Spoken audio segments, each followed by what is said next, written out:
Ayuh kita tunjukkan kepada dunia bahawa semangat dan perjuangan nenek moyang kita masih ada dalam diri kita lagi. Hai, nama saya Iskandar Zamri. Saya seorang pembuat pending ataupun lebih dikenali di sosial media iaitu Pending Melayu. Saya dah buat Pending Melayu ni dah hampir dekat 4 tahun. Saya start membina produk pending ni ataupun jenama Pending Melayu ni sejak saya di zaman belajar lagi, zaman degree waktu tu. Masa tengah belajar tu, sambil-sambil tu saya design lah. Saya buat dua design Pending Melayu ni, iaitu klasik dan tamim. Masa tu saya punya vision, saya nak jadi seorang businessman yang memperjuangkan budaya dan warisan Melayu. Pending Melayu ni dia adalah pelengkap busana Melayu ataupun pada zaman dulu benda ni pending ni dipakai oleh yang terutamanya ni lah golongan-golongan bangsawan. Benda ni pada zaman dulu juga dijadikan sebagai perisai. Susul galur seni dalam keluarga saya ni bermula daripada moyang saya iaitu Tuan Haji Muhammad Saleh bin Putih. Dia seorang designer ataupun arkitek yang terlibat dalam pembinaan menara masjid di kampung sekolah guru iaitu di kampung saya. Ayah saya menceburi dalam bidang fine art. So dia banyak melukis. Dan bila mai dekat saya pun ikut jejak dia. Saya masuk U ambil fine art. Bila main dalam bab kejaya ni, saya berbeza sikit lah. Saya memilih ke arah warisan. Sepanjang saya membesar dalam keluarga yang seni ni, bakat dan skill saya ni bukannya mai daripada ayah saya ataupun moyang ke siapa-siapa. Dia mai daripada dalam diri saya sendiri.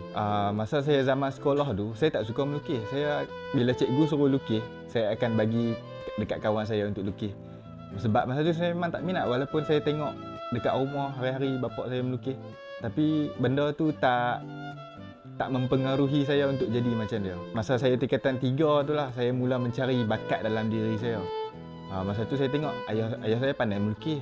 Saya ni tak minat melukis. So, apa bakat aku?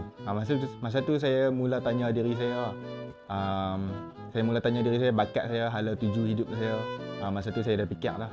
Dan dari situlah saya mengasah bakat saya, skill saya untuk jadi seorang seniman. Kejaya saya sebelum jadi seorang seniman ataupun membuat pending ni, masa tu saya seorang street performer. Saya membawa bakat beatbox saya.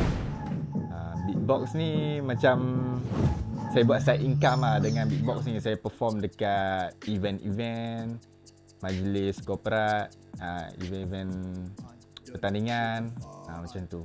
Tentangan sepanjang saya buat Pending Melayu ni, first adalah daripada orang sekeliling saya. Sebab mereka tak nampak macam mana saya nak menjual pending ni. Di mata mereka benda ni macam tak boleh pi jauh ataupun tak jalan lah. Sebab macam tak banyak orang pakai. Dan yang kedua, macam biasa, orang tak support bisnes kita. Bila orang tak support bisnes saya buat, kan, kita dah buat sepenuh hati lah barang ni. Kita letak jiwa kita dekat situ.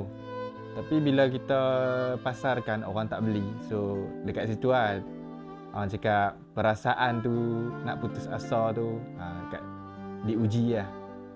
Diri masa tu lah, kekuatan mental diuji.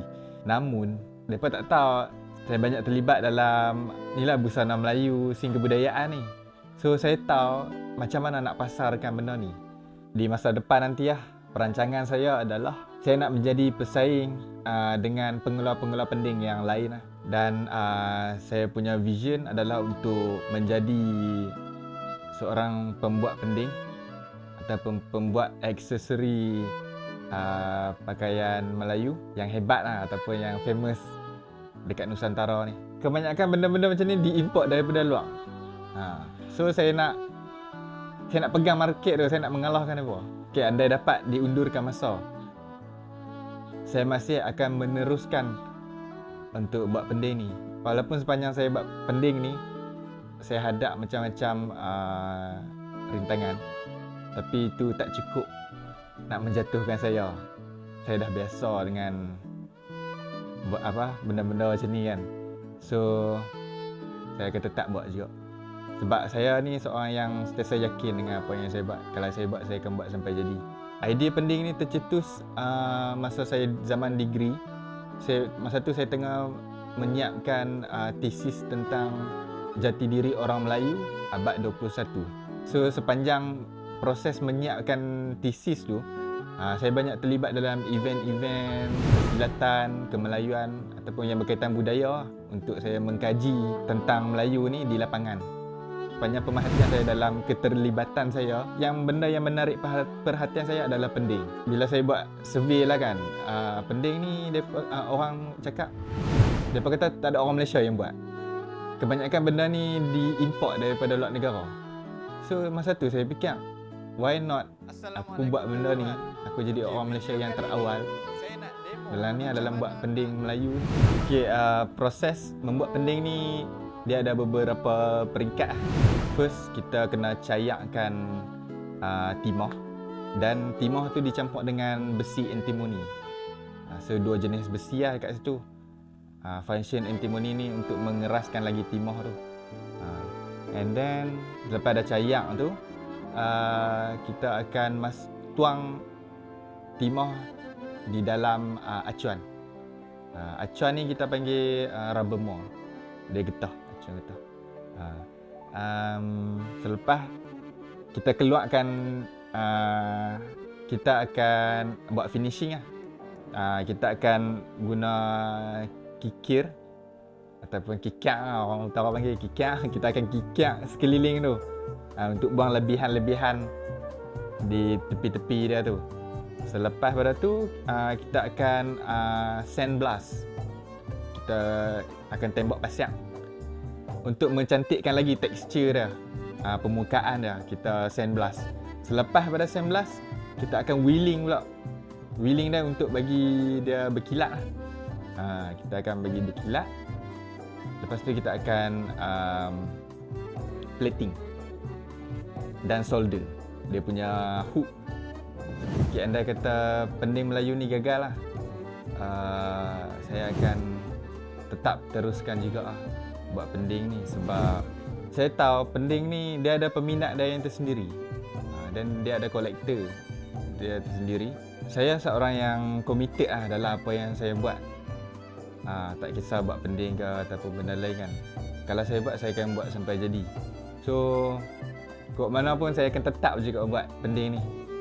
Kalau saya jual design ni tak laku, mungkin saya boleh tukar design lain. Ataupun saya akan fikir macam mana saya nak buat pending saya ni menjadi sesuatu yang bernilai.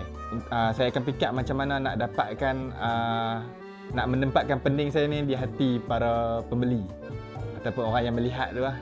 Okey, pesanan kepada yang menonton ni, tak kisah golongan muda ataupun tua. Kalau kita minat dalam bidang macam ni, membuat barangan warisan, contoh pending ke, tanjak ke, aksesori pakaian macam dokoh ke apa ke, teruskan. Jangan fikir apa orang nak cakap. Sebab kalau kita tak buat sekarang, bila lagi kan? Kita belum terlambat dan kita kena sentiasa berusaha. Buat benda macam ni lah, kita dapat mengangkat martabat kebudayaan ataupun warisan bangsa kita. So dekat sini menunjukkan yang semangat dan perjuangan nenek moyang kita masih ada dalam diri kita.